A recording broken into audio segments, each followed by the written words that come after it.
Iran বুঝে ফেলতেছে যে রাশিয়ার সহযোগিতার দরকার আছে, কারণ রাশিয়া হচ্ছে এখনকার আমেরিকাদের বিরুদ্ধে একটা সুপার পাওয়ার। এখন আমাদের 50টা পারমাণবিক অস্ত্র থাকার কথা ছিল, অ্যাটলিস্ট না থাকুক 5টা তো থাকার কথা ছিল। ওরা যদি আমাকে তাক করে রাখে আমিও তাক করে রাখতাম, বেটা তুই মারলে আমি মেরে দেবো। যা নবী সাল্লাল্লাহু আলাইহি ওয়াসাল্লাম বলেই গিয়েছিলেন, শেষ জামানায় কাফের মুশরিকরা তোমাদেরকে এমন ভাবে আঁকড়ে ধরবে, ঘিরে ধরবে, যেন দস্তরখানায় সবাই খাবার খেতে বসেছে। সাহাবীরা ওই যুগে বলছিলেন, ইয়া রাসূলুল্লাহ সাল্লাল্লাহু আলাইহি ওয়াসাল্লাম, আমরা কি ওই সময় সংখ্যায় কম হব?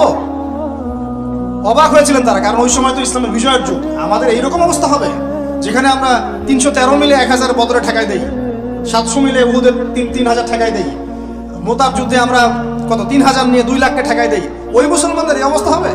সাহাবীরা বলছিলেন অবাক হয়ে। তখন নবীজি বলছেন, হ্যাঁ তোমাদের অবস্থা এরকম হবে, তোমরা সংখ্যায় হবা সমুদ্রের ফেনার মতো, কিন্তু দুইটা জিনিস তোমাদেরকে পেয়ে বসবে, এই দুইটার কারণে এই পরিণতি তোমাদের হবে। এটা আবরাহার যুগ না যে হস্তি বাহিনীকে ধ্বংস করার জন্য তৈরন আবাবিল আসবে, এটা সেই যুগ নয়। এখন আবাবিল আপনাকেই হতে হবে, আমাকেই হতে হবে। কথা কি বুঝতে পারছেন? এটা নিজেদের তাকদীর, নিজেদের ভাগ্য, নিজেদের মানে ভবিষ্যৎ আল্লাহর উপর তাওয়াক্কুল করে তার হুকুম মেনে আমাদেরকে করতে হবে ইনশাআল্লাহ। পৃথিবীর সমস্ত জুলুম উঠে যাবে ইনশাআল্লাহ। কোনো মাজলুমের অধিকার আর খর্বিত হবে না, প্রত্যেক মাজলুম তার অধিকার ফিরে পাবে ইনশাআল্লাহ। একটা বাচ্চার রক্তের প্রতিশোধ আমরা নিব ইনশাআল্লাহ। একটা বোনের ইজ্জতের বদলা আমরা নিব ইনশাআল্লাহ। একটা ভাই যাদেরকে অন্যায়ভাবে হত্যা করা হয়েছে, এদের রক্তের বদলা আমরা নিব ইনশাআল্লাহ। আমরা বেঁচে না থাকলে আমার সন্তান নিবে ইনশাআল্লাহ, ও বেঁচে না থাকলে তার সন্তান নিবে ইনশাআল্লাহ। আমরা কিছু ভুলি নাই, ভুলে যাবও না ইনশাআল্লাহ।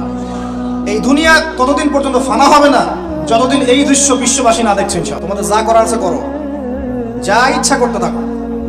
এখন বিশ্বের মুসলমানদের রক্তের হোলি খেলায় মেতেছে, যেখানে মুসলমান সেখানেই নির্যাতন, চায়নায় নির্যাতন, ওইখানে ইয়াতে কি বলবো ওটা কি সিরিয়াতে নির্যাতন, তারপর ইয়েমেনে নির্যাতন, ফিলিস্তিনে নির্যাতন, ইরাকে করে গেল, তারপরে লেবাননে করে, জর্ডানে করতেছে, আরব কান্ট্রিগুলোর মধ্যে, আফ্রিকার কান্ট্রিগুলো, যে কোনো জায়গাতে তাকান দেখবেন খালি মুসলমানদের উপর নির্যাতন আর নির্যাতন। এর জন্য শুধু ওরা দায়ী নয়, এর জন্য আমরাও দায়ী। কেন নির্যাতন আসবে না, কেন আল্লাহর গজব আসবে না? কারণ নবী সাল্লাল্লাহু আলাইহি ওয়াসাল্লাম বলেই গিয়েছিলেন, শেষ জামানায় কাফের মুশরিকরা তোমাদেরকে এমন ভাবে আঁকড়ে ধরবে, ঘিরে ধরবে, যেন দস্তরখানায় সবাই খাবার খেতে বসেছে।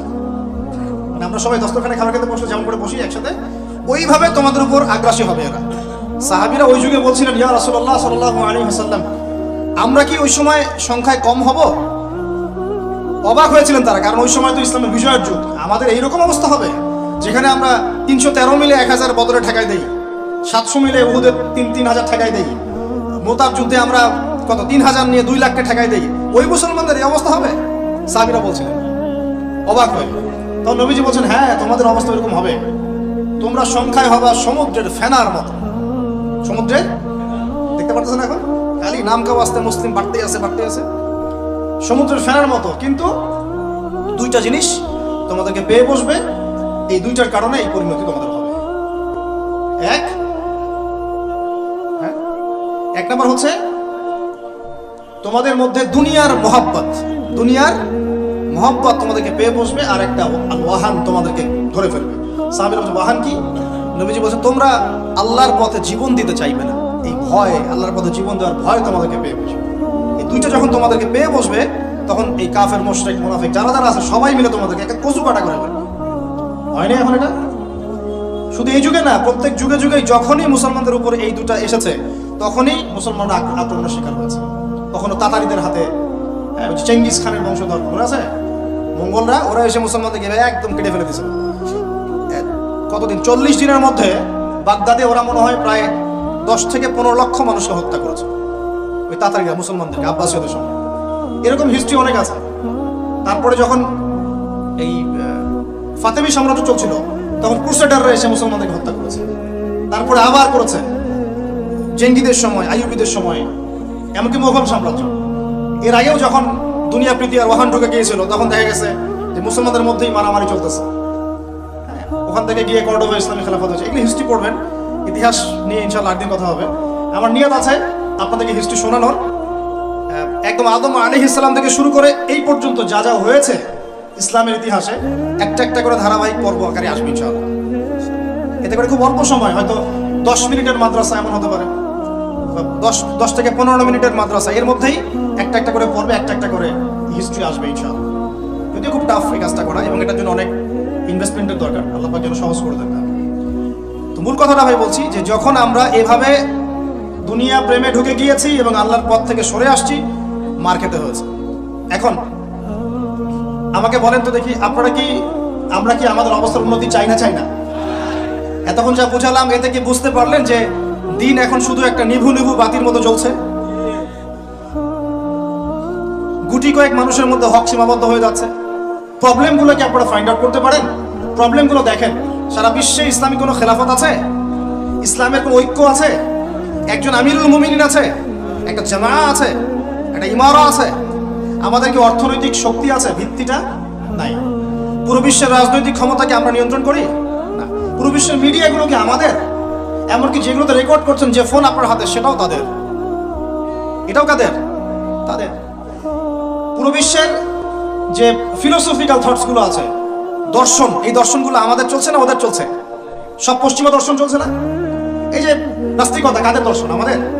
এই যে সেকুলার কনসেপ্ট, কাদের দর্শন? আমাদের দর্শন। এই যে সো কল্ড ডেমোক্রেসি, কাদের দর্শন? আমাদের।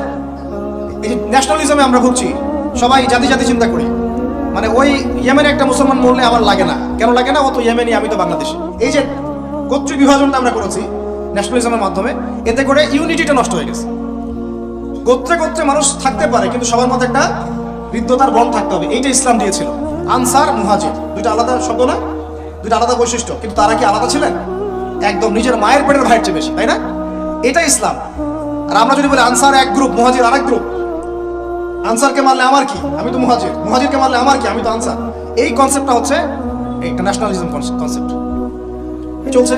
ও দিয়ে দিল ফরাসি বিপ্লবের পর থেকে, 1789 সালের পর থেকে এগুলো আসছে ওয়ার্ল্ডে।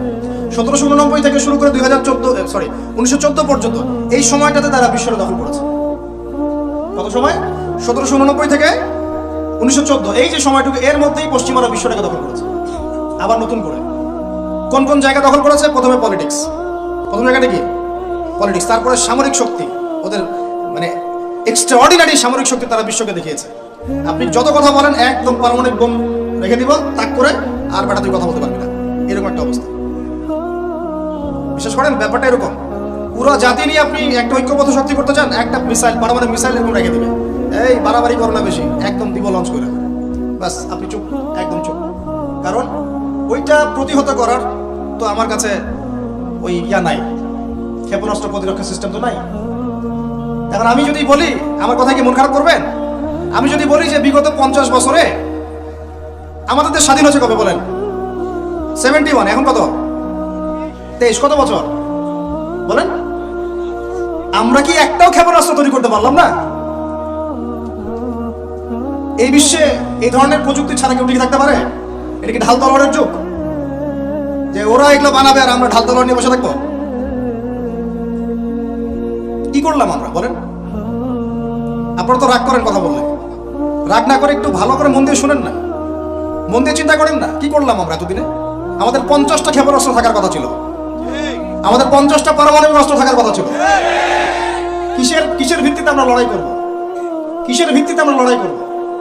মিয়ানমার যদি আমাদেরকে কালকে চাপ দেওয়া শুরু করে, আমরা কিসের ভিত্তিতে লড়াই করব? কি নিয়ে লড়াই করব? এমনকি পুরো মুসলিম বিশ্বের বড় বড় পরাশক্তিগুলোর সাথে আমাদের সম্পর্ক কতটুকু ভালো? ইরান বুঝে ফেলতেছে যে রাশিয়ার সহযোগিতার দরকার আছে, কারণ রাশিয়া হচ্ছে এখনকার আমেরিকাদের বিরুদ্ধে একটা সুপার পাওয়ার, তাই না? অনেক কান্ট্রি এখন ওদের সাথে যুদ্ধ করতে গেলে রাশিয়ার সাথে বন্ডিং করে। এটা ওয়ার্ল্ড অ্যাফেয়ার্স। আমরা বিগত 50 বছরে কি করতে পারি না, ব্যর্থতার ইতিহাস রচনা করা যাবে। কি বলতেছেন আপনি? কি বলতে চান? এটা রচনা করা যাবে একটা ইতিহাস। পদে পদে দুর্নীতি করেছে, পদে পদে টাকা আত্মসাৎ হয়েছে, পদে পদে হক নষ্ট করা হয়েছে। এগুলো সব আমাদের সম্পদ ছিল, জনগণের ছিল। আমি কোনো পলিটিক্যাল পার্টি করি না, কখনো করিও নাই, আমার করারও কোনো শখ নাই। কিন্তু একজন জনগণ হিসেবে, সাধারণ জনগণ হিসেবে এই কথাগুলো বলছি। প্রত্যেক পদে পদে দুর্নীতি, টাকা আত্মসাৎ, সিস্টেম লস। কেন? একটা ছেলে যোগ্যতা আছে, চাকরি পাবে না কেন? ওই ছেলের যোগ্যতা আছে, কেন চাকরি পাবে না? আপনি আল্লাহর কাছে কি জবাব দিবেন? আপনারা বলেন, আপনারা আল্লাহর কাছে কি জবাব দিবেন? ওর যোগ্যতা আছে, কেন সে পেল না? কেন একটা গভর্নমেন্ট প্রতিষ্ঠানের মধ্যে পদে পদে আমাকে ফাইল ট্রান্সফার করতে হবে, সবাইকে টাকা খাওয়াতে হবে কেন? আমার তো যোগ্যতা আছে, আমি তো হকের উপর আছি। বিসিএস তো কোচিং আমিও করেছি, আমিও তো ক্যাডার হতে পারতাম, আমি কেন হতে পারলাম না? কেন চান্স দিলেন না? কেন বড় বড় পরীক্ষার প্রশ্ন ফাঁস হয়ে যাবে? কেন একজন ডক্টর যাকে আমরা আমাদের ট্যাক্সের টাকা দিয়ে আমাদের ভাইরা বেতন দিচ্ছে, ও কেন দেরি করে হসপিটালে আসবে? কেন আসবে? কে ব্যবস্থা নিবে এগুলোর এগেইনস্টে? আমরা ব্যবস্থা নিতে পারবো? আপনাকেই তো নিতে হবে। ওমর ইবনে খাত্তাবের মতো শাসক কে হবে? আপনাকে হতে হবে, আমরা তো হব না। আর আমাদের সেই যোগ্যতাও নাই, ইচ্ছাও নাই। আমরা দায়িত্ব নিতে চাই না, দায়িত্ব ছেড়ে দিতে চাই। ইসলাম কি বলে? দায়িত্ব নিতে বলে না ইসলাম বলে যে যোগ্যকে দায়িত্ব দিয়ে দাও। কোন সাহাবী দায়িত্ব নিজেকে চেয়ে নেন নাই কখনো, বলেছেন আমাকে দেওয়ার দরকার নেই, তাকে দিয়ে দাও। আবু বকর সিদ্দিকের পর ওমর ইবনে খাত্তাব পর্যন্ত বলছিলেন আমাকে দিয়েন না, প্রয়োজন আলীকে দেন, উসমানকে দেন। উমরের মতো মানুষ এই কথা বলছেন। আর আমরা এখন কি করি ভাই? আমার চরিত্র সবচেয়ে ভালো, আমারে দেন, আমারে। খালি কিয়ামতটা হয়ে যাক, আল্লাহ পাক দাঁড় করাবেন সবগুলোকে সিরিয়ালে, দেখা যাবে কে কি জবাব দিতে পারে, দায়িত্ব কতটুকু বুঝাই দিতে পারে, এটা দেখা যাবে। কেন এটা হবে? আমার কথা রাগ করেন না প্লিজ। এখন আমাদের 50টা পারমাণবিক অস্ত্র থাকার কথা ছিল, অ্যাটলিস্ট না থাকুক 5টা তো থাকার কথা ছিল। ওরা যদি আমাকে তাক করে রাখে, আমিও তাক করে রাখতাম। বেটা তুই মারলে আমি মাইরে দেবো, যা। উত্তর কোরিয়ার মতো একটা কান্ট্রি, আমার সাবজেক্টে এইগুলা, আমরা ইউনিভার্সিটিতে এগুলোই পড়েছি। ও একটা কান্ট্রি, কতটুকু কান্ট্রি জানেন? উত্তর কোরিয়া দক্ষিণ কোরিয়া একসময় মারামারি করতো, এই মারামারি লাগিয়ে দিয়েছিল পশ্চিমরা।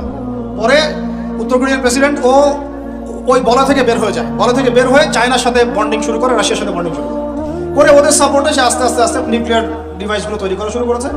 করার পরে এখন এই মাত্র বেশি না, 20 থেকে 25 বছরে ওরা এমন একটা জায়গায় চলে গেছে, খাইতে পারুক না পারুক পারমাণবিক বোমা একদম তাক করে রেখে দিয়েছে। পশ্চিমারা ওখানে নাক করাতে পারে না, ও নাক করাতে পারে আমার কাছে এসে, আমাকে বলে স্যাংশন দিবে, আমাকে বলে তোমাকে ভিসা নীতি বাতিল করে দিব, আমাকে বলতে পারে, ওকে বলতে পারবে না তো, কারণ ওর কাছে ওইরকম অস্ত্র আছে, দিবে একটা মায়েরা যা বেটা। ওর পার্ল হারবার আছে সামনে জাপানের ওখানে। কারণ এটা এমন একটা বিষয় যে একটা যদি সে মারে আর এও তো একটা মারতে পারবে, একটা বোমা পড়লে পুরো জাতি একদম মুহূর্তের মধ্যে ছাই হয়ে যাবে। এই জন্য এটা যুদ্ধ এত সহজে কেউ যেতে যাবে না। এটা হচ্ছে একটা মনস্তাত্ত্বিক শক্তি যে আমার কাছে আছে, তুই মারলে কিন্তু আমি মারতে পারি। এই মনস্তাত্ত্বিক শক্তিটাই দরকার ছিল, এখন নাই। আর ভাই এগুলো আমাদেরও তো অনেক দোষ, সব কিছু তো আমরা মানুষের উপর চাপাই দিয়ে বসে থাকি। আমরা যখন অ্যানালাইসিস করতে বসি সবাই মনে হয় যে বিজ্ঞ পণ্ডিত, কিন্তু আপনি তো দায়িত্ব নিয়ে সামনে আসছেন না, আপনি তো পড়াশোনা করে উপরে আসছেন না, আপনি তো জ্ঞান অর্জন করে মানুষকে বোঝানোর চেষ্টা করছেন না। আমরা তো আমাদের দায়িত্ব পালন করছি না, করছি কি? আল্লাহ পাক আমাদের সবাইকে বিচক্ষণ হওয়ার তৌফিক দান করেন। কয়টা সায়েন্টিস্ট তৈরি হয়েছে আমাদের? বলেন, কয়টা সায়েন্টিস্ট তৈরি হয়েছে আমাদের জাতির মধ্যে? নাস্তিক তো ভুরি ভুরি তৈরি হচ্ছে। কয়টা সায়েন্টিস্ট তৈরি হয়েছে আমাদের ইউনিভার্সিটিগুলোর মধ্যে? কয়জন অর্থনীতিবিদ তৈরি হয়েছে ইউনিভার্সিটিগুলোর মধ্যে? আমিও তো পড়ছি ইউনিভার্সিটি। ছেলে মেয়ে একসাথে বসে গান গল্প করে, চীনা বাদাম খায়। কোনো সময় স্যার আর ছাত্রীর প্রেম হয়ে যায়। আমি বলছি না কিছুই হয় না, পড়াশোনা তো হয়, সিস্টেম তো অনেক সুন্দর, টাকা পয়সা সরকারি অনেক খাচ্ছেন আপনারা। কিন্তু এখন কথা হচ্ছে গভর্নমেন্টের যে এত টাকা পয়সা খাচ্ছেন, রেজাল্টটা কি দিচ্ছেন? কি জাতীয় উপহার দিচ্ছেন আপনারা? কোন প্রজন্ম উপহার দিচ্ছেন? এগুলো কি গভর্নমেন্ট টাকা? আপনারা কি মনে করেন? এই ট্যাক্সের টাকাকে কি মনে করেন? এগুলো মানুষের আমানত, রক্ত ঘাম করা পয়সা। আপনাকে বেতন দেওয়া হচ্ছে, আপনাকে ফ্ল্যাট দেওয়া হচ্ছে, আপনাকে গাড়ি দেওয়া হচ্ছে, ওগুলোর দিকে তো চোখ দেন না। আমরা একটু এক্স করোলা গাড়িতে চললেই একদম নজরদারির মধ্যে চলে আসি। গাড়ি কোথেকে আসলো? আমার গাড়ির দাম তো 6 লাখ টাকা না 7 লাখ টাকা, আপনার গাড়ির দাম তো 50 লাখ টাকা। আর এইগুলো আমাদেরকে মানুষ ভালোবেসে হাতিয়ে দিয়েছে। আপনাকে ভালোবেসে না দিলে আমি কি করতে পারি? আমার কিছু করার আছে? মূল জায়গাগুলো তো আমরা দেখি না। সব সমস্যা ইসলামকে নিয়ে চুলকানি নাকি? খালি ইসলামকে নিয়ে চুলকানি হয়? মূল জায়গায় আসেন। আমি বলেছি, চ্যালেঞ্জ করেছি, একটা মাঠের মধ্যে আপনি সমস্ত সেকুলার মহলের টিচারদেরকে একত্রিত করেন, আপনি উদ্যোগ নিয়ে করেন দেখি, করে সবার কোরআন তেলাওয়াত টেস্ট করেন। আমি চ্যালেঞ্জ করতেছি 10% কোরআন তেলাওয়াত ঠিক থাকবে না। তাদের তাদের হাতে আপনি একটা জাতি করতেছেন, তাহলে শিক্ষা তো এই অবস্থা হবেই। ব্যাংলা তো আপনাকে শিখাবে, আর কি শিখাবে? ইসলাম এবং জেনারেল শিক্ষা, ইসলামী শিক্ষা, এইটাকে সমন্বয় করাটা এখন সময়ের দাবি হয়ে গেছে। এই দুটাকে সমন্বয় না করতে পারলে আল্লাহর কসম এই জাতিকে বাঁচাতে পারবেন না আপনি। এখন টিকটক দেখতেছেন, সামনে কোন টক আসবে আল্লাহ ভালো জানে, আল্লাহ ভালো জানে। এখানে এখানে আপনার ঘরেও তো দেখবেন যে একটা অপদার্থ পয়দা হয়ে গেল। কত এরকম ছেলে তার বাবা মাকে বৃদ্ধাশ্রমে পাঠিয়ে দিল, সন্তানের হাতে মা খুন হলো। এই তো কয়েকদিন আগে এক পুলিশ অফিসার খুন হয়েছিল এক সন্তানের হাতে, মনে নাই আপনাদের এগুলা? তাহলে আমরাই তো আমাদের ঘরে সাপ তৈরি করতেছি। ভাববেন না যে এগুলোর ফলে শুধু সমাজে একটা প্রভাব বিস্তার হবে, আমার ঘরে কিছু হবে না, কখনো নয়। আমিও এফেক্টেড হব, আমার ঘরেও আসবে। এখন আল্লাহ রাব্বুল আলামিনের কাছে গেলে দোয়া করতে পারি আমরা, আল্লাহ পাক যেন আমাদেরকে এমন যোগ্য যোগ্য ব্যক্তি উপহার দেন আল্লাহর পক্ষ থেকে। যেই হোক সে X Y Z, whoever he is, আমরা কোনো দলের মানুষ না, কোনো পলিটিক্যাল পারসন না। এক্স ওয়াই জেড যে হোক না কেন, আমরা চাই সৎ, যোগ্য, ইমানদার মানুষ। সৎ, যোগ্য, ইমানদার মানুষ যারা তাদের এই ক্ষমতাটাকে, এই প্রতিভাটাকে দিনের জন্য কাজে লাগাবে ইনশাআল্লাহ। এরকম মানুষ চান না আপনারা? এটা দোয়া করতে হয়, আল্লাহ যেন কবুল করেন, আমিন। আর আমাদেরকেও হতে হবে আনুগত্যশীল, এবং আমরা শান্তিপূর্ণ কোনো পরিবেশের মধ্যে বিদ্রোহ করতে যাব না। কারণ এগুলো করলে রাষ্ট্রের আরো ক্ষতি হয়, উপকারের চেয়ে কি হয়, ক্ষতি বেশি হয়। আমরা দোয়া করব, চেষ্টা চালাবো, আল্লাহ রাব্বুল আলামিনের কাছে মুজাহাদা চালিয়ে যাব, এবং আমরা গঠনমূলক সমালোচনার মধ্য দিয়ে আমরা তাদের কাজের পজিটিভ নেগেটিভ বিষয়গুলো উপস্থাপন করতে পারি। এরপর যদি তারা দাওয়াত কবুল না করে, তাদের কবর তাদের, আপনার আমার কবর আমাদের, লাকুম দীনুকুম ওয়ালিয়া দীন। ব্যাস, এটা আমাদের দায়িত্ব। এখন আমার কথাটা আমি গুছিয়ে নিব, কনক্লুশনের দিকে একটু আমার দিকে মনোযোগ দেন। আর শেষে গিয়ে আমি আপনাদেরকে 5টা প্রশ্ন করবো। কয়টা ভাই? সেরা 5 জন, যে 5 জন অ্যান্সার দিতে পারবেন তাদের জন্য আমি হাদিয়া নিয়ে আসছি। 5টা বই আমি আমার পক্ষ থেকে উপহার দেবো ইনশাআল্লাহ। ঠিক আছে? এই যে লেকচারটা দিয়েছি এর উপরেই 5টা প্রশ্ন হবে ইনশাআল্লাহ। দেখবো কে কতটুকু লেকচার শুনেছেন। কনক্লুশনটা এখন শোনেন। পুরো বিশ্বের প্রেক্ষাপটটা এখন আমাদের অনুকূলে না। আমার সাথে বলেন তো কি বললাম? পুরো বিশ্বের প্রেক্ষাপটটা আমাদের অনুকূলে না। বিশ্বের বড় বড় সেক্টরগুলো মনে রাখবেন, বড় বড় সেক্টরগুলো হচ্ছে 1 রাজনীতি, 2 ভূ রাজনীতি, 3 অর্থনীতি, 4 সংস্কৃতি, 5 শিক্ষা এবং 6 প্রযুক্তি। কয়টা বললাম? 6। এই প্রতিটা বিষয় এখন আমরা নিয়ন্ত্রণ করি না, এটাই বাস্তব, এটাই সত্য। কারা নিয়ন্ত্রণ করে? ইসলামের দুশমনরা করে, ইসলামের দুশমনরা করে। তো এরা হচ্ছে এই বিষয়গুলো নিয়ন্ত্রণ করে, প্রতিটা বিষয়, প্রত্যেকটা বিষয়, ব্যাংকিং সিস্টেম থেকে শুরু করে পলিটিক্যাল অ্যাফেয়ার্স, এভরিথিং। আমাদের হাতে কিছু নাই, কিন্তু আমরা বললাম যে ফিউচারে ঈসা আলাইহিস সালাম আসবেন এবং এটা কায়েম করবেন। এই তো কনক্লুশন।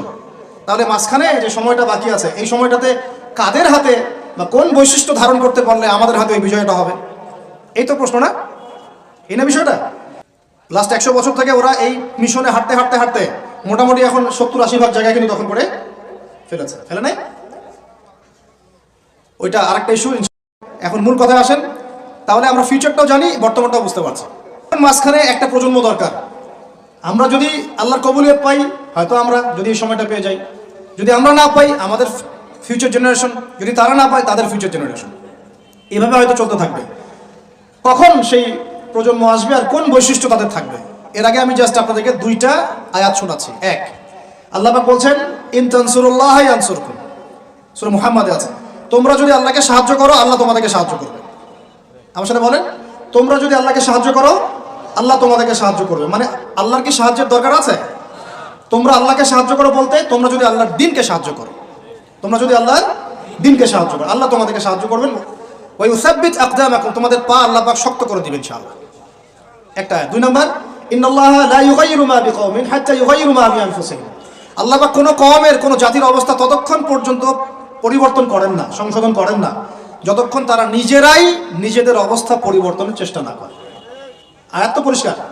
এখন তৈরন আবাবিল আসবে না, এসে ইসরায়েলে হামলা করবে না, পাথর নিক্ষেপ করবে না, এটা সেই যুগ না। এটা আবরাহার যুগ না যে হস্তি বাহিনীকে ধ্বংস করার জন্য তৈরন আবাবিল আসবে, এটা সেই যুগ নয়। এখন আবাবিল আপনাকেই হতে হবে, আমাকেই হতে হবে। কথা কি বুঝতে পারছেন? এটা নিজেদের তাকদীর, নিজেদের ভাগ্য, নিজেদের মানে ভবিষ্যৎ আল্লাহর উপর তাওয়াক্কুল করে তার হুকুম মেনে আমাদেরকে করতে হবে ইনশাআল্লাহ। তাহলে কোন কোন বৈশিষ্ট্য লাগবে একটু খালি বলে শেষ করে দিই। 1, এমন প্রজন্ম চাই যেই প্রজন্ম 5 ওয়াক্ত নামাজ পড়ে। রাজি আছে কিনা ইনশাআল্লাহ? জোরে বলেন ইনশাআল্লাহ। আল্লাহ সাক্ষী থাকুন, আমিন। এমন প্রজন্ম চাই যেই প্রজন্মের প্রত্যেক প্রত্যেকটা মুসলিম পরিবারের 100% নামাজি মাশাআল্লাহ। এটা না হওয়া পর্যন্ত বড় বড় বয়ান করেও কোনো লাভ নেই। এক, ঠিক আছে ভাই, রাজি আছি তো ইনশাল্লাহ? আজকের পর থেকে নামাজ ছাড়বো? আল্লাহ পাক আমাদেরকে নামাজ শক্ত করে ধরার তৌফিক দান করুন। আর নামাজটা ভালো করে শিখে নেবেন, ধীর স্থিরভাবে পড়বেন, তাড়াহুড়া করবেন না, ঠিক আছে? 3G 4G না, শান্তভাবে পড়বেন। দুই, আমরা এমন প্রজন্ম চাই যেই প্রজন্মের 100% মুসলমান কোরআন তেলাওয়াত করতে পারে। রাজি আছি কিনা ইনশাল্লাহ? আগামী বছর ওয়াজ করতে আসার আগেই আপনাদের সবার কোরআন তেলাওয়াত সহি চাই ইনশাআল্লাহ। রাজি আছেন ইনশাআল্লাহ? আল্লাহকে কথা দেন, রাজি আছেন? অবশ্যই কোরআন তেলাওয়াত শিখতেই হবে। যেমনি পারেন, যেভাবে পারেন, যত টাকা লাগুক, যার কাছে যেতে হয় হোক, যত দূরে সফর করতে হয় হোক, আপনার দায়িত্ব এটা, আমার দায়িত্ব না, হুজুরের দায়িত্ব না, এটা আপনার দায়িত্ব। আপনি কিভাবে শিখবেন আপনার ফিকির। 3 নাম্বার, আমরা এমন প্রজন্ম চাই যেই প্রজন্ম ভিতরে বাহিরে সুন্নতের অনুসারী। রাজি আছি ইনশাআল্লাহ? সবার চেহারা দাঁড়িয়ে থাকবে ইনশাআল্লাহ? সবার সুন্নতি লেবাস থাকবে ইনশাআল্লাহ? সুন্নতের আমল থাকবে ইনশাআল্লাহ? সুন্নতের জিন্দেগি বই পাওয়া যায়, কিনবেন, প্রত্যেকটা কাজের সুন্নত দেখে নেবেন, ঠিক আছে ভাই? প্রত্যেকটা কাজের সুন্নত আমল করার চেষ্টা করবো, আল্লাহ পাক তৌফিক দান করুন, আমিন। শেষ করে দিচ্ছি, মনোযোগ ধরে রাখেন, আর 5 মিনিট। 4 নাম্বার, এমন প্রজন্ম চাই যেই প্রজন্ম কোশ্চিনকালেও হারাম খাবে না। রাজি আছি ইনশাআল্লাহ? হারাম খাবো? সুদ খাবো? ঘুষ খাবো? দুর্নীতি করব? মানুষের সম্পদ আত্মসাৎ করব? অন্যায়ভাবে আমরা মানুষকে ঠকাবো? আল্লাহ পাক আমাদেরকে বোঝার তৌফিক দান করুন, আমিন। 5, এমন পরিবার চাই যেই পরিবার হবে পুরোপুরি ইসলামিক পরিবার। রাজি আছেন ইনশাআল্লাহ? আল্লাহ কবুল করুন, আমিন। এই জায়গাতে গিয়ে আপনাদেরকে একটা নসিহত করি, যুবকদেরকে, বেশিরভাগই তো অবিবাহিত নাকি? কি দুঃখ, কি কষ্ট। একটা কাজ করবেন, আগে একটা ছোটখাটো হালাল রিজিকের ব্যবস্থা করবেন, তারপরে বিয়ে শাদী। হালাল রিজিকের ব্যবস্থা না কইরা বিয়ে শাদী করতে যায় না, নিজের মান সম্মান গায়রত বলে কিছু থাকবে না, ঠিক আছে ভাই? আরো যে বলছি, ভুলেও বেদিন কোনো মেয়েকে বিয়ে করতে যায় না। দিনদার মেয়ে খুঁজবেন, আর দিনদার মেয়ে তো বাইরে সার্টিফিকেট লেবাস দেখে বোঝা যাবে না আসলে। এটা আপনাকে খোঁজখবর নিতে হবে, দেখতে হবে তার পরিবার কেমন, ব্যাকগ্রাউন্ড কেমন, মা কেমন, ইত্যাদি ইত্যাদি, তার কোয়ালিফিকেশন কেমন, এবং পাত্রী দেখেও নেবেন। পাশাপাশি আল্লাহর কাছে দোয়া করতে হবে বেশি করে। কি করতে হবে? স্ত্রী খাদিজার মতো হতে পারে, আবার নূহ আলাইহিস সালামের স্ত্রীর মতো হতে পারে। বুঝেন পার্থক্য? বোঝেন? খাদিজা রাদিয়াল্লাহু আনহা মানে কি? এমন একজন মহিয়সী নারী যে একজন মহাপুরুষের পিছনে সাপোর্ট দিচ্ছেন। সুবহানাল্লাহ, কি সাপোর্টটা দিয়েছেন, দেন নাই নবী সাল্লাল্লাহু আলাইহি ওয়াসাল্লামকে পুরো নবুয়তের জীবনে? এটাও হতে পারে তাকদিরে। আবার নূহ আলাইহিস সালামের স্ত্রী, মনে আছে? লূত আলাইহিস সালামের স্ত্রী, তারা দুজন নবী, তারা দুজন জান্নাতি, তাদের স্ত্রীরা হবে জাহান্নামী। বলেন নাউজুবিল্লাহ। ওই জন্য তাকদির কার হাতে? বাস আল্লাহর কাছেই বারবার ইস্তেখারা করে করে করে চেয়ে নিতে হবে, আল্লাহ আমাকে এমন একজন নেককার স্ত্রী দান করুন যিনি আমাকে আপনার পথে চলতে সাপোর্টিং হ্যান্ড হবে, আমাকে পিছন থেকে বুস্ট আপ করবে ইনশাআল্লাহ। আচ্ছা, ইনশাআল্লাহ ফ্যামিলি নিয়ে বিয়ে শাদী নিয়ে আরেকদিন ওয়াজ হবে ইনশাআল্লাহ। 5, কয়টা বলছি ভাই? 5টা না 6টা? 5টা। 6 নাম্বার, যে বাচ্চা কাচ্চা আছে আমাদের, ভাই বোন, ছোট ছোট বাচ্চা কাচ্চা যেগুলো, এক একজনকে এক একজন মর্দে মুজাহিদ হিসেবে তৈরি করবে। রাজি আছেন ইনশাআল্লাহ? তাহলে ওদেরকে আমরা পড়াশোনা করাবো কি পড়াশোনা করাবো? হ্যাঁ, কি পড়াবেন? হামটি ডামটি নাকি Jack and Jill went up the hill, twinkle twinkle, কি পড়াবেন? কচি মাথাটাকে তো সময় নষ্ট করে ফেলতেছেন। বাচ্চা কাচ্চাদেরকে ইসলামিক মূল্যবোধ দিয়ে বড় করেন। প্লিজ ভাই বসেন একটু, এগুলো করেন না, শেষ করতে দেন, পরিবেশটা বজায় রাখেন। আর 4টা পয়েন্ট, কয়টা বলছি? 6টা বলছি না? 7 নাম্বার হচ্ছে, আল্লাহ পাক আমাদেরকে প্রতিভা দিয়েছেন না সবাইকে?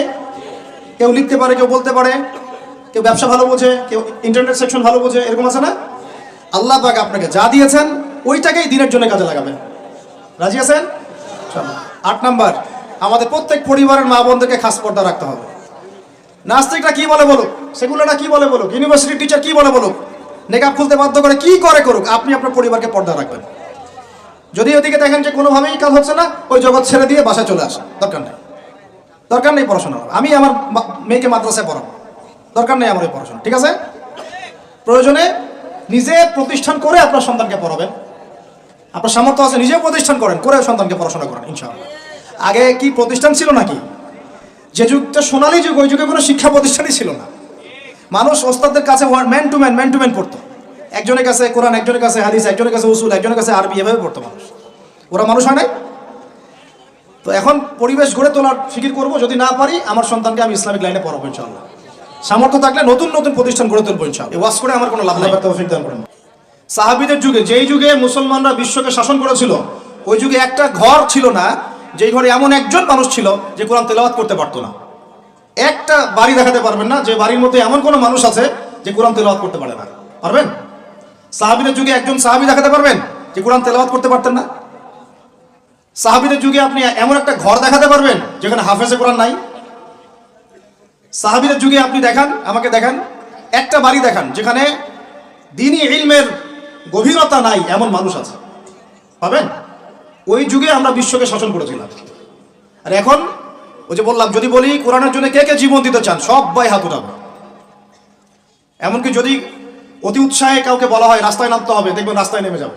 বুঝুক আর নাই বুঝুক, কিসের জন্য নামছে সে জানে না, অত কিছু বুঝে না, আবেগ। ওয়াল্লাহি আল্লাহর কসম করে বলছি, আবেগ দিয়ে এই বাংলার জমিনে দিন কায়েম হবে না। যদি হতো তাহলে 100 বছর আগেই হতো, যদি হতো তাহলে অনেক আগেই হতো। এখনো হয়নি কেন? আর হয়নি যে, এটা কি আপনারা বুঝেন? আমি এখানে কি করছি? দিনের দাওয়াত দিচ্ছি। কি করছি ভাই? দাওয়াত তো ঠিক বলা যাবে না, এটা হচ্ছে ইসলাহি কথা, ইসলাহি মজলিস।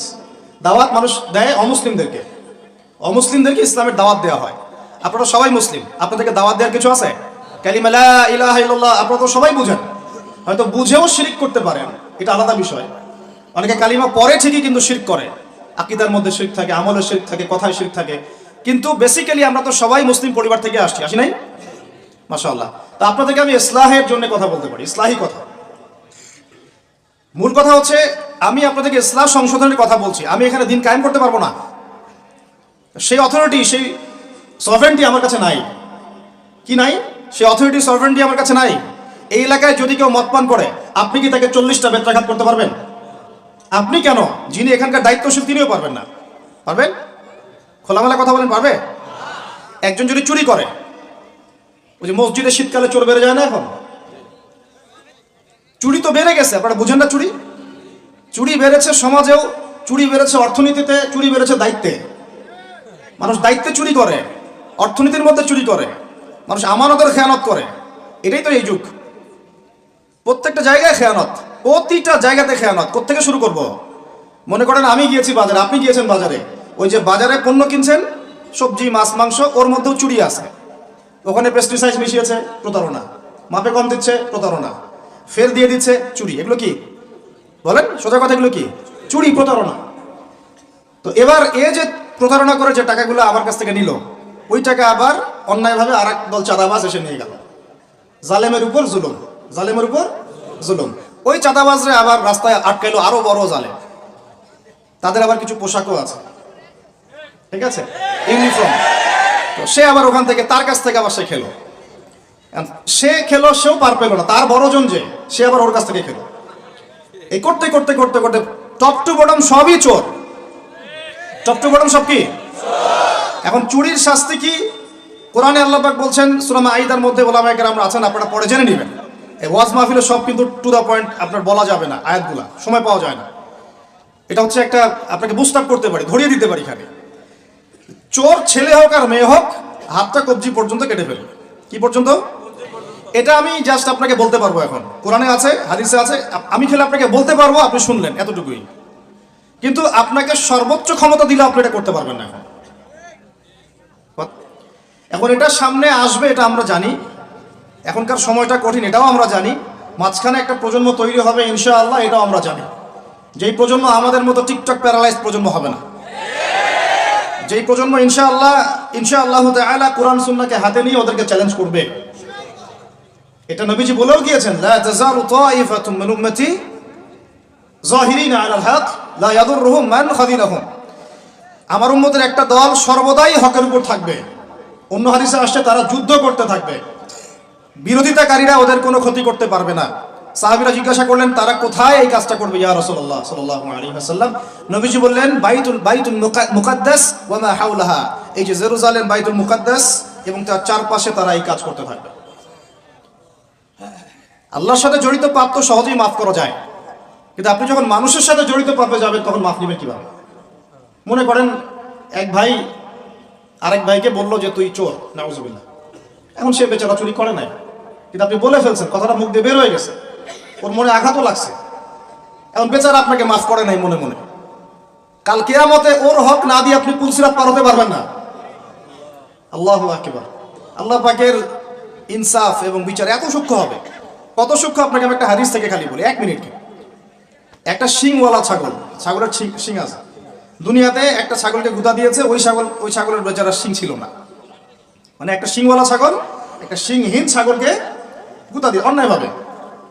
আল্লাহ পাক কিয়ামতের দিন ওই শিংহীন ছাগলকে শিং দিয়ে বলবেন, তো গুঁতা দিয়ে প্রতিশোধ নিয়ে নাও, বদলা নিয়ে নাও। তাহলে বলেন তো আমরা আসলে জান্নাতের পথে হাঁটতেছি সত্যি সত্যি কি? নামাজ রোজা হজ জাকাত তো চলছে, ঠিক আছে বুঝলাম। তো মানুষের সাথে জড়িত হক কিভাবে মিটাবেন কিভাবে? এই যে একটা পণ্যের ভেজাল দিলেন, ওই যে কি বলে ওটাকে, কি মিশাই জানি, ফরমালিন। হ্যাঁ, ফরমালিন। এই যে মিশাই ব্যবসা করলেন, এই যে কতগুলো মানুষ ক্ষতিগ্রস্ত হলো। ধরেন যে লাখ লাখ মানুষ খেয়েছে, বেচারার পেটে সমস্যা হয়ে গেল। আর আপনি কিভাবে পার পাবেন কিয়ামতের মাঠে? আমাকে বুঝান। মাপে আপনি কম দিলেন, ঠকালেন বেচারাকে, ওর হক ছিল, পার পাবেন কিভাবে? বেচারা ও কিছু করে নাই, অযথাই তাকে অপবাদ দিলেন এবং সারা দেশের সামনে ধুয়ে রেখে দিলেন অন্যায়ভাবে। এখন আপনি পার পাবেন কিভাবে? এই জিনিসগুলো আমরা ভাবি না, আমরা মনে করি নামাজ পড়েছি বা সব পার। মানুষের সাথে জড়িত হক এত সহজে মাফ, বলেন আমার সাথে, মানুষের সাথে জড়িত হক এত সহজে মাফ হবে না। কি করণীয় তাহলে? ওই যে যার সম্পদ নিয়েছেন তার সম্পদ ফেরত দেওয়া, যার মানহানি করেছেন তার মান সম্মান ফেরত দেওয়া। এখন যে মেয়েটার মান সম্মান হানি করে ফেললেন, এই যে মেয়েটার ইজ্জত নিয়ে নিলেন, এখন কি হবে? কেমন করে ফেরত দিবেন? কিভাবে ফেরত দিবেন? যাকে ধর্ষণ করলেন, যাকে মিথ্যা অপবাদ দিলেন, যার সাথে জেনা করে ফেললেন, ভাবা উচিত না এগুলো? মনে রাখবেন, বড় বড় পরহেজগার, দুনিয়াতে যাদেরকে খুব বড় বড় পরহেজগার মনে হচ্ছে, এমন অনেক মানুষ আল্লাহ না করুক কালকে আমাদের মাঠে জাহান্নামে যাবে। এই জন্য আমরা বলি যে ভাই, আমাদেরকে নিয়ে আমরা তো কিছুই না, আমরা তো ডাস্টবিনের আবর্জনাও না। যে যুগ চলে গেছে ইসলামদের, ওই যুগের তুলনায় কোরআনে যা পড়ি আর হাদিসে যা দেখি আর সিরাতে যা বুঝি, এর তুলনায় আমরা ডাস্টবিনের আবর্জনাও না। তাদেরকে নিয়ে আপনারা এত আইওয়াস শোডাউন কেন করতে যান? কি মনে করেন সবচাইতে গুনাহগার মানুষ হয়তো এখানে আমি আপনাদের মধ্যে? কোনো দরকার নাই শোডাউন করার। মূল কথাটা আবার ওদিকে চলে যাচ্ছে। মূল কথাটা হচ্ছে, এখানে একটা পয়েন্ট মনে রাখবেন, মানুষের সাথে জড়িত হক এই দুনিয়াতে আদায় করতে হবে। ঠিক আছে ভাই, এটা লজ্জার কিছু নাই। অন্যায়ভাবে গালি দিলে বলবেন যে ভাই আমার ভুল হয়ে গেছিল, আপনাকে গালি দিয়ে ফেলছিলাম, আমাকে মাফ করে দেন। টাকা নিয়েছেন কারো, ফেরত দেন নাই, দিয়ে দেন সামর্থ্য থাকলে। ওকে না পেলে কি করবেন? তার পরিবারকে দিবেন। তার পরিবারকেও পান নাই, বেচারা নাই পৃথিবীতে, তাহলে তার পক্ষ থেকে সৎকার করে দিবেন। ঠিক আছে? এখন তাহলে যাদের সাথে অন্যায় করে ফেলেছেন বিয়ে শাদী করে ফেলতে হবে নাকি? এছাড়া তো কোনো গতি দেখতেছি না। সম্মানের হক সম্মান দিয়ে আদায় করতে হবে নাকি? যদি সুযোগ থাকে, সুযোগ না থাকলে ওদিকে যাওয়ার দরকার নাই, না হলে শয়তান আবার ওদিকে ধোকা দিবে। শয়তান আরেকটা ধোকা দিবে নেক্সট সুরতে, ওদিকে যাওয়ার দরকার নেই। তওবা ইস্তেগফার করে ফিরে আসেন, আল্লাহ পাক তৌফিক দান করুন। আর যারা ব্যবসা করতে গিয়ে মানুষকে মাপে কম দিচ্ছেন, মানুষকে হারাম খাওয়াচ্ছেন, বলছেন টাটকা জিনিস কালকে রান্না করছে হুজুর, 3 দিন আগের বাসি তরকারি খাওয়াই দিল। একটা কি খাবেন এটা নিয়ে কথা বলতে গেলে তো আরো 2 ঘন্টা চলে যাবে। খাবেন কি? সবকিছুর মধ্যে ভেজাল দিয়ে রেখে দিচ্ছে। একটা সবজি খাবেন তার মধ্যে ভেজাল দিচ্ছে, মাছ খাবেন তার মধ্যে ভেজাল দিচ্ছে, একটা কুরবানির গরু কিনবেন তার মধ্যে গরু মোটা তাজাকরণ করে মোটা ফুলাই দিচ্ছে। খাবেন কি? দুধ খাবেন? মুসলমানের দোকানে খাঁটি দুধ পাওয়া যায় না, হিন্দুর দোকানে যাওয়া লাগতেছে। এই হচ্ছে অবস্থা আমাদের। দিন কায়েমের কথা আমরা যে বলি না, আমাদের তো নিজের ভিতরেই দিন কায়েম হয় নাই এখন। আমাদের নিজের আত্মার ভিতরে এখনো দিন কায়েম হয় নাই। সত্যি কথা এটাই। যাদের মধ্যে হয়েছে কোটি কয়েক মানুষ, তাদের সংখ্যা নিতান্তই নগণ্য, নিতান্তই কম। আল্লাহওয়ালা মানুষ যারা বাংলার মাটিতে আনাচে কানাচে আছেন, তাদের সংখ্যা নিতান্তই কম। ম্যাক্সিমাম আমরা নিজের 3.5 হাত দেহের উপরেই দিন কায়েম করতে পারি। আল্লাহ পাক আমাদেরকে কথাগুলো বোঝার তৌফিক দান করুন। এখন যেখান থেকে আসলাম দেখেন, ওরা ঈসা আলাইহিস সালামকে হত্যা করেছে না করে নাই? করে নাই। আল্লাহ পাক উঠিয়ে নিয়েছেন। কেন? আল্লাহ পাক তাকে আবারও ফেরত পাঠাবেন শেষ জামানায়। তিনি বাইতুল মুকাদ্দাস থেকে এই বিশ্বটাকে আবার শাসন করবেন ইনশাআল্লাহ। এটা একটু বোঝেন, আপনাদেরকে একটু বুঝাই। এক সময় ছেলে মেয়েরা একসাথে রিকশায় চড়লে লজ্জাবোধ করত, এখন কেউ লজ্জাবোধ করবে না। এটা হয়েছে নিউট্রাল। তারপর একটা যুগ আসলো, প্রেমপত্র লেনদেন হতো। আমরা জানি না, আমাদের দাদা বাবারা জানে, ওই জেনারেশন জানে। ওই জেনারেশনের সাহস ছিল না যে কোনো মেয়ের সাথে কফি শপে বসবে, রিক্সায় ঘুরবে বা এটা করবে। এখন তারপর একটা জেনারেশন আসলো, এটা নিউট্রাল হয়ে গেল। তারপরে আরেকটা আসলো, এরা আর ওইসবে নাই, সরাসরি কাজ করতে চায়, সরাসরি অন্যায় করতে চায়, সরাসরি জেনা। এখন সেই যুগ চললো। তারপরে আবার পরকীয়াটা আসলো, সিরিয়াল দেখায় দেখায় পরকীয়া, বাসায় স্বামী, বাইরে আরেকটা ছেলে, বাসায় স্ত্রী, বাইরে একটা মেয়ে, এই যুগ চললো। তারপরে শুরু হলো কি, সমকামিতা, ছেলে ছেলে জেনা করা শুরু করলো, নাউজুবিল্লাহ। এখন ওটা চলতেছে আর কি, এখনকার সমাজ ওইদিকে যাচ্ছে। আর যে কি কি আসবে আল্লাহ ভালো জানেন। এবং আমার মনে হয়, আল্লাহ মাফ করুক আমাদেরকে, আমার মনে হয় আমরা জোর করে আল্লাহর গজব টেনে নিয়ে আসতেছি, সুদের মধ্য দিয়ে, জেনার মধ্য দিয়ে, ব্যভিচারের মধ্য দিয়ে, অন্যের হক নষ্ট করার মধ্য দিয়ে, ঠিক আছে, সমকামিতা প্রমোট করার মধ্য দিয়ে, আল্লাহ রাব্বুল আলামিনের জমিন থেকে আল্লাহর আইনগুলো সব উঠাই দিয়ে আমরা আল্লাহ পাকের গজব জোর করে টেনে আনতেছি। যদি আসে, আল্লাহ না করুক, ভালো মন্দ কেউ পার পাবো না আমার ধারণা। কারণ সেই ভালোদের উপরে গজব আরো বেশি আসবে যারা হক চিনেও মানুষকে চেনায় নাই, যাদের কাছে কোরআন সুন্নাহর জ্ঞান ছিল, হক যারা চিনতো কিন্তু মানুষকে সতর্ক করে নাই, ওদের উপরে আরো বেশি করে গজব আসবে। আল্লাহ পাক হেফাজত করুন। আমি মূল কথাটাই চলে আসি আবার ফিরে। আমি আপনাদেরকে ইসলাহের কথা বলছি, এখানে কায়েম নাই, কি নাই, যেটা বলছিলাম হাত কেটে ফেলা, আপনি সেটা করতে এখন পারবেন না। যদি কেউ ব্যভিচার করে, বিবাহিত মানুষ, শাস্তি কি অনেকে জানেই নাই, রজম করতে হয়। কি করতে হয়? মাটিতে অর্ধেক কোমর পর্যন্ত পুঁতে ফেলে পাথর নিক্ষেপ করে হত্যা করবে, এবং একদল মানুষ তা দেখবে। একদল মানুষ যে দেখবে, শাস্তি অবলোকন করা, এটা ইসলাম কোরআনে নতুন করে নাজিল করে নাই। প্রাচীন গ্রিক দর্শনগুলো পড়ে দেখবেন, ওই অ্যারিস্টটলদের যুগ যেটা ছিল, ওই যুগেও শাস্তি সামাজিকভাবে দেওয়া হতো, সবাইকে দেখিয়ে দেওয়া হতো। এতে একটা ভালো ইম্প্যাক্ট পড়ে। কেমন ইম্প্যাক্ট পড়ে? যদি চোরের হাতটা কাটেন আর সবাই দেখে 10 জন, ওই 10 জন জীবনে কাজ করতে যাবে না। আল্লাহ পাক সেই বিধানটা রেখে দিয়েছেন। আর প্রাচীন গ্রিকের যে দর্শন, এটা বিকৃত, কিন্তু ওই সভ্যতার মধ্যেও তো আল্লাহ নবী এসেছিলেন, আসেন নাই?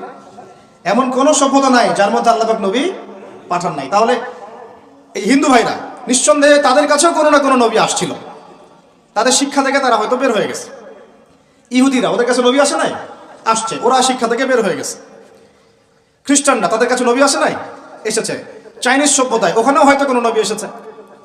আল্লাহ পাক বলেছেন ওয়ালিকুল্লি কওমিন হাদ, প্রত্যেকটা কওমের মধ্যে আমি নবী পাঠিয়েছি, প্রত্যেক কওমে। তার মানে এই সভ্যতা যতদিন থেকে ঘুরছে পৃথিবী, আদম আলাইহিস সালামের পর থেকে, কোন প্রত্যেকটা স্থানে, কালে, পাত্রে আল্লাহ রাব্বুল আলামিন নবী পাঠিয়েছে। তাদের মধ্যে কেউ ছিলেন নবী, কেউ ছিলেন রাসূল। এই তো, তার মানে সবার কিন্তু একটা মৌলিক শিক্ষায় মিল থাকবে। এই জন্য মানুষের ফিতরতগত একটা মৌলিক শিক্ষা ভিতর থেকে চলে আসে যে আল্লাহ ছাড়া কোনো ইলাহ নাই। এটা কিন্তু সবাই বিশ্বাস করে একজন উপরওয়ালা আছে। দেখবেন সবাই বিশ্বাস করে, সব ধর্মের লোকই বলে যে উপরওয়ালা একজন আছে। আপনি তার ক্ষতি করলে বলবে যে উপরওয়ালা দেখবে, আল্লাহ না বললেও বলবে কি উপরওয়ালা দেখবে। তো মূল কথাটা হচ্ছে যে এই যে শাস্তি দেওয়ার বিধান, এটা আল্লাহ পাক নতুন করে এখানে নাজিল করেন নাই।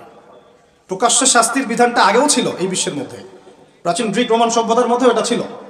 এই বিধান যদি সবাই দেখে, তাহলে কি পাপ বাড়বে? হত্যাকাণ্ড বাড়বে না কমবে? এখন আমাকে বলেন তো, বর্তমান প্রচলিত যে বিষয়গুলো চলছে পুরো বিশ্বে, আমি বাংলাদেশ নিয়ে কথা বলি না খুব একটা, কারণ আমাদের চিন্তা বিশ্ব নিয়ে। কি নিয়ে? আল্লাহ পাকের, আমার এটা কি ভৈরব না? আল্লাহ পাকের ভৈরবের কোনো পরোয়া নাই তো, আল্লাহ পাকের ঢাকার কোনো পরোয়া নাই, আল্লাহ পাকের বাংলাদেশের কোনো পরোয়া নাই, আল্লাহ পাকের পাকিস্তানের কোনো পরোয়া নাই। আল্লাহ রাব্বুল আলামিনের কোনো দেশের মানুষের উপর আল্লাহ পাকের কোনো পরোয়া নাই।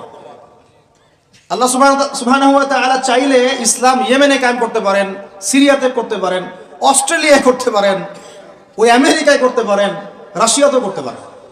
কার খাতে ক্ষমতা? আল্লাহ পাকের কোনো পরোয়া নেই আমাদের। আমরা যদি আমাদের কাজ ঠিকঠাক মতো করি, আমরা সফল হব। যদি না করি, আমাদের লস, আল্লাহ রাব্বুল আলামিনের লস বলতে কিছু নাই। আছে? আল্লাহ পাকের কিচ্ছু যায় আসে না। আমরা জাস্ট একটা সুযোগ পেয়েছি মাত্র। আপনি সিজদা করেন বা না করেন, একজন আলেম আমাকে বলেছিলেন, ওনার কাছে দার্স নিচ্ছিলাম, উনি বলছিলেন যে এই যে রাস্তার মধ্যে আমরা যখন হাঁটি একটা পোকা পড়ে আছে, ধরেন একটা ফল পড়ে আছে, ফলের মধ্যে পোকা ধরে গেছে, বাজার করতে গিয়েছেন একটা ফল দেখছেন ওর মধ্যে পোকা পড়ে গেছে।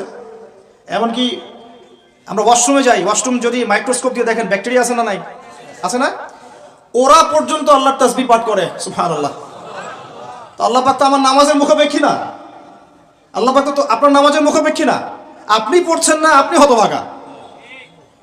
এই আসমান জমিনের সবাই আল্লাহর তাসবিহ পাঠ করছে। আমার আল্লাহ এত বড়, আমাদের আল্লাহ এত বড়, এত মহান, পুরো মহাবিশ্বের সমস্ত সৃষ্টি আল্লাহর তাসবিহ পাঠ করছে। আমরা না করলে কি যায় আসে? আমরা তাসবিহ তাহলিল না করলে, কোরআন তেলাওয়াত না করলে, সালাত না পড়লে, তাহাজ্জুদ গুজার না হলে, হালাল না খাইলে আল্লাহ পাকে কিছু যায় আসে না? যায় আসে? এটাই যদি ফিল করেন তাহলে ইনশাআল্লাহ আপনি মাথাটা নত করে আল্লাহর কাছে ফিরে আসবেন।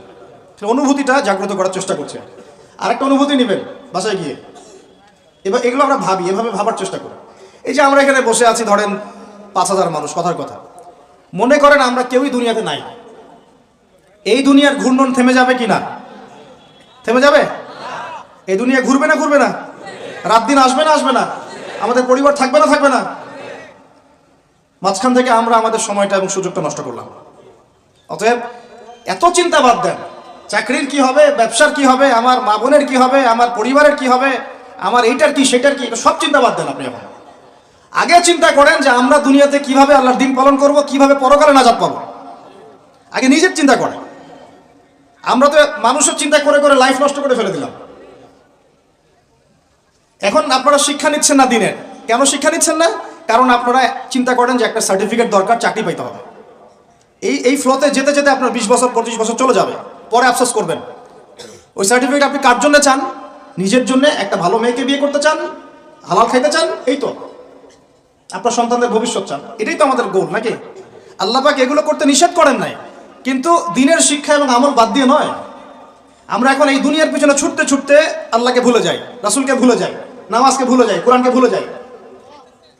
এইটাই সবচেয়ে সমস্যা আমাদের, এইটাই সবচেয়ে বড় সমস্যা। যে যুব সমাজ সালাত আদায় করছে না, এরা আল্লাহর জন্য জিহাদ করবে? কোশ্চিন কালেও না। যে যুব সমাজ কোরআন তেলাওয়াতই করতে জানে না, আবেগে খালি বলতে পারে যে হ্যাঁ কোরআনের জন্য জান দিতে প্রস্তুত, কিন্তু পারবে না এটা করতে। যে যুব সমাজ হারাম সম্পর্ক থেকে বের হতে পারছেন না, কিভাবে চিন্তা করলেন যে আপনি বাইতুল মুকাদ্দাস জয় করবেন? যে যুব সমাজ সুদ ছাড়তে পারতেছে না, পাবজি ফ্রি ফায়ার ছাড়তে পারতেছে না, সমকামিতার দিকে ধাবিত হচ্ছে, ট্রান্সজেন্ডারের দিকে ধাবিত হচ্ছে, ফ্রি মিক্সিং অ্যাভেলেবল, এই যুব সমাজ বাইতুল মুকাদ্দাস জয় করবে না। কোন যুব সমাজ করবে আমি পরে আসতেছি ওইদিকে। আগে বোঝেন এই সিচুয়েশনে এইভাবে হবে না ভাই। আর একটা চিন্তা আমরা বাদ দিব, কোন রকম পাস করার চিন্তাটা বাদ দিব। আমাদের সবার একটা চিন্তা হয়ে থাকে, কি চিন্তা? কোন রকম পার পাইলেই পার। চিন্তা করি যে কোন রকম যদি বাঁচতে পারি তাইলেই হবে। সাহাবায়ে কেরাম এইভাবে চিন্তা করতেন না, তাবেঈন ইসলাম এইভাবে চিন্তা করতেন না, তাবেঈন, 4 ইমাম, আমাদের খোলাফায়ে রাশিদিন, আইম্মাতুল মুজতাহিদ, তারা এইভাবে চিন্তা করতেন না। তারা চিন্তা করতেন আমি মানে নর্মাল মুসলিম হব না, আমি এক্সট্রা অর্ডিনারি মুসলিম হব। একটা নর্মাল মুসলিম। আল্লাহ পাক আমাদেরকে কিন্তু এক্সট্রা অর্ডিনারি হতে বলছেন, সূরা মুলকের মধ্যেও আছে কিন্তু, তাবারাকাল্লাযী বিয়াদিহিল মুলক ওয়া হুয়া আলা কুল্লি শাইইন কাদির আল্লাযী খালাকাল মাউতা ওয়াল হায়াতা লিয়াবলুয়াকুম আইয়ুকুম আহসানু আমালা। এই যে কথাটা বলা হচ্ছে, আল্লাহ পাক জীবন মৃত্যু সৃষ্টি করেছেন, আল্লাহ পাক দেখতে চান, লিয়াবলুয়াকুম, তোমাদেরকে পরীক্ষা করতে চান, আইয়ুকুম, তোমাদের মধ্যে কে, আহসানু আমালা, আমলে আহসান কে, সবচেয়ে ভালো কে। আল্লাহ পাক দেখতে চান না যে গরু খাওয়া মুসলিমকে, কে জুমায় জুমায় নামাজ পড়তে যায়, ঠিক আছে, কে খালি ঈদের নামাজ পড়তে যায়, কে খালি নামাজ পড়ে আবার সুদও খায়, যে এবার যাকাতও দেয়, এদিকে দুর্নীতিও করে, ওমরা হজ করে আবার এদিকে মানুষের হক নষ্ট করে। এইটা আল্লাহ দেখতে চান না। আল্লাহ পাক দেখতে চান আমলের শ্রেষ্ঠকে, মানে ক্লাসে ফার্স্ট কে হয়। এই উম্মতের দায়িত্ব বাংলার জমিনে 8-10 জন 20 জন আলেম, 10 জন দায়ী, 10 জন মাদ্রাসা শিক্ষক, তাদের উপরে নয়। দিনের যদি দিনকে মহব্বত করেন, ভালোবাসেন, দিনের বিজয় চান, প্রত্যেকের দায়িত্ব আছে, প্রত্যেকের দায়িত্ব আছে। আপনারও তো দায়িত্ব আছে। আপনাকে আল্লাহ মাল সম্পদ দিয়েছেন, ওইটা দিয়ে আপনি দিনের জন্য কি করলেন আল্লাহ দেখতে চান। আল্লাহ পাক আপনাকে জ্ঞান দিলেন, প্রজ্ঞা দিলেন, আপনি ওইটা দিয়ে দিনের জন্য কি করলেন আল্লাহ পাক দেখবেন তো। আল্লাহ পাক আপনাকে লেখার ক্ষমতা দিয়েছেন, কতটুকু লিখলেন আল্লাহ পাক দেখবেন। আল্লাহ পাক বলার ক্ষমতা দিয়েছেন আপনাকে, আপনি ভালো বলতে পারেন, কতটুকু হক বললেন আল্লাহ পাক দেখবেন। আল্লাহ পাক আপনাকে সামাজিক, অর্থনৈতিক, রাজনৈতিক ক্ষমতা দিলেন, আল্লাহ দেখতে চান আপনি এটা দিয়ে দিনের জন্য কি করেন। অন্যথায় আল্লাহ পাক এটা কেড়ে নিতে সময় লাগবে না, এক মুহূর্তে আল্লাহ পাক কেড়ে নিতে পারেন। পৃথিবীতে নমরুদের নামও কেউ স্মরণ করে না, এখন ফেরাউনের নামও কেউ স্মরণ করে না। স্মরণ করলেও নেগেটিভলি স্মরণ করে, অভিশাপের সাথে স্মরণ করে, তাই না? প্রশংসার সাথে স্মরণ করে না। কত শত সম্প্রদায় আল্লাহ পাক বলেছেন ওয়ালাকাদ আহলাকনা ক্বাবলাহুম মিনাল কুরুন, কত সম্প্রদায় আমি ধ্বংস করে দিয়েছি তোমাদের আগে। কত সম্প্রদায় ছিল, লক্ষ লক্ষ কোটি কোটি সম্প্রদায়কে আমি ধ্বংস করে দিয়েছি তোমাদের আগে। নাই, তাদের শব্দও কি তোমরা শুনতে পাও? শব্দও শুনতে পাও না। তারা চিৎকার করছে বারজাকের জগতে আযাব থেকে বাঁচার জন্য, আমরা শুনতেও পাই না। তারা বলছে একটা কি জানি, রব্বানা আবসারনা ওয়া সামি'না ফারজি'না না'মাল সালিহান ইন্না মুকিনুন। তারাই কথা বলছে এখন, রব্বানা, হে আমাদের রব, আবসারনা, আমরা দেখেছি, মানে পরকাল আমরা দেখা হয়ে গেছে, এখন আমরা দেখেছি। কোন চোখ দিয়ে? দুই চোখ দিয়ে দেখেছি আমরা। ওয়া সামি'না, শুনলাম, মানে যা আপনি বলেছেন আমরা শুনেছি, এখন শুনেছি, দেখেছি। ফারজি'না, আমাদেরকে একটু কাইন্ডলি ফিরাই দেন দুনিয়াতে। না'মাল সালিহান, ওই যে বলছি আমল সালেহ করে আবার ফিরে আসবো। ইন্না মুকিনুন, আমাদের ইয়াকিন হয়ে গেছে। কে বলছে এরা? যত কম পৃথিবীতে ধ্বংস হয়েছে আল্লাহর আযাবে, গজবে, আল্লাহ বিরোধিতায়, তারাই কথা বলছে। তাহলে কিসের বড়াই? বড়াইয়ের অহংকারের জায়গা আছে? মানুষের অহংকার শোভা পায়? মানুষের মতো ক্ষুদ্র তুচ্ছ সৃষ্টির অহংকার শোভা পায়? 2 দিন পাতলা পায়খানা দিলে বাস শেষ মানুষ, একটা ডেঙ্গু জ্বর দিলেই শেষ। এই যে ঢাকার শহর বস্তুবাদী হয়ে যাচ্ছেন দিন দিন, পুরো পশ্চিমা আদলে এক ঝাঁকুনিতে 50 লাখ মানুষ মরতে পারে, এক ঝাঁকুনিতে, খালি 5, 6, 7 মাত্রার। মানুষকে আল্লাহ পাক ছোট্ট একটা ক্যান্সারের ভাইরাস দিয়ে শেষ করে ফেলতে পারেন, সামান্য একটা মহামারীর বাতাস দিয়ে লাখ লাখ মানুষকে মারতে পারেন। মানুষের অহংকার শোভা পায়? কোন মানুষ নামাজ পড়ে না চিন্তা করেছেন? যে মানুষের হৃদস্পন্দন, শ্বাস আল্লাহ নিয়ন্ত্রণ করছেন, একটু শ্বাসকষ্ট হলেই হাসপাস উড়ে যায়। বড় একজন আলেম তেলাওয়াত করছেন, কোরআন তেলাওয়াত, নামাজে আমরা পিছনে নামাজ পড়ছি, শ্বাসকষ্টের কারণে তেলাওয়াতের পুরো আয়াতটা তেলাওয়াত করতে পারেন না, থেমে থেমে তেলাওয়াত করতে হয়। তখন আমার মনের মধ্যে চিন্তা আসলো, সুবহানাল্লাহ, এত বড় আলেম, আল্লাহ পাক তাকে এভাবে শ্বাসকষ্ট দিয়ে পরীক্ষা করছেন, অথচ আল্লাহ পাক আমাকে এখান থেকে মুক্ত রাখছেন, আমি তো তার মতো তেলাওয়াতও করি না। কত মানুষ পঙ্গু হয়ে পড়ে আছে, ওই অবস্থায় আল্লাহর ইবাদত করতেছে। কত মানুষের চোখ নাই, হাফেজে কোরআন হয়ে বসে আছে, মুফতি হয়ে বসে আছে, আছে না? তাই নেয়ামতের কথা স্মরণ করেন, আল্লাহ পাকের নেয়ামতগুলো স্মরণ করেন, বোঝার চেষ্টা করেন। আল্লাহ পাক সূরা দুহা এটাই বলছেন, সূরা দুহার শেষে আল্লাহ পাক এটা বলছেন, আলাম ইয়াজিদকা ইয়াতীমান ফাআওয়া, তোমাকে আমি ইতিম অবস্থায় পাই নাই, আশ্রয় কি দেইনি?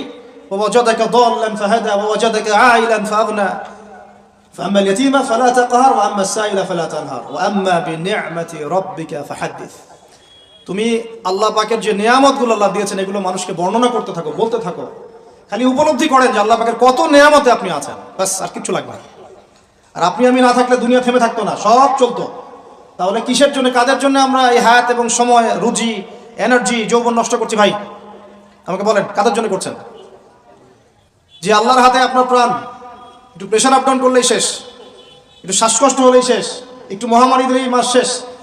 সেই মানুষ নামাজ পড়ে না, সেই মানুষ যাকাত দেয় না, সেই মানুষ বলছে যে পর্দা এই যুগে চলে না, ওই যুগে চলতো। সেই মানুষ মুসলমানদেরকে বলছে এরা এখন মৌলবাদী হয়ে যাচ্ছে। সেই মানুষের সারাদিন কাজ প্রোপাগান্ডা হচ্ছে, ইসলামের বিরুদ্ধাচরণ করা, প্রিন্ট মিডিয়া দিয়ে, ইলেকট্রনিক মিডিয়া দিয়ে, ইত্যাদি ইত্যাদি। কোন মানুষের? যেই মানুষের এতটুকু ক্ষমতা নাই যে নিজে আগামীকালের খবর নেবে, নিজে আগামীকালের খবর নেবে, এইটুকু ক্ষমতা যে মানুষের নাই, সেই মানুষ আজকে এই কাজ করে বেড়াচ্ছে। আল্লাহ পাক আমাদের সঙ্গে কথাগুলো বোঝার তৌফিক দান করেন। আল্লাহ পাক সর্বপ্রথম আমাকে জানা অনুযায়ী আমল করার তৌফিক দান করেন, যা বলি তার উপর আমল করার তৌফিক দান করেন, এবং আপনাদের সবাইকে শোনা অনুযায়ী আমল করার তৌফিক দান করেন। আমি বলছিলাম কায়েম আর দাওয়া এক জিনিস নয়। আমি দাওয়া দিচ্ছি, ইসলাহের কথা বলছি, দাওয়াতের ক্ষেত্রে এই বিষয়গুলো খেয়াল রাখবেন। কেন একটা সমাজের মধ্যে সুদের প্রসার বাড়বে? কেন বাড়বে? কেন একটা সমাজের মধ্যে, মুসলিম সমাজে খ্রিস্টান মিশনারিরা অবাধে দাওয়াতি কাজ করবে এবং দলে দলে মানুষকে খ্রিস্টান বানাবে? কেন? আর কেন মুসলমানদের ঈমান এত দুর্বল হবে যে তারা এইভাবে সামান্য একটা চাকরি বা ক্ষমতার টাকার জন্য, বাড়ির জন্য ঈমান বিক্রি করে দিবে? দেশের, বিশ্বের খবর রাখার চেষ্টা করেন, আনাচে কানাচে এগুলো ছড়িয়ে যাচ্ছে। আগে ছিল যে নিউট্রালাইজেশনের কথা বলছিলাম না, আগে ছিল যে মানুষ হারাম খাইতে দ্বিধাবোধ করতো যে মানুষ জেনে ফেললে কি বলবে, ছিছি করবে। এখন ঘরে ঘরে সুদ।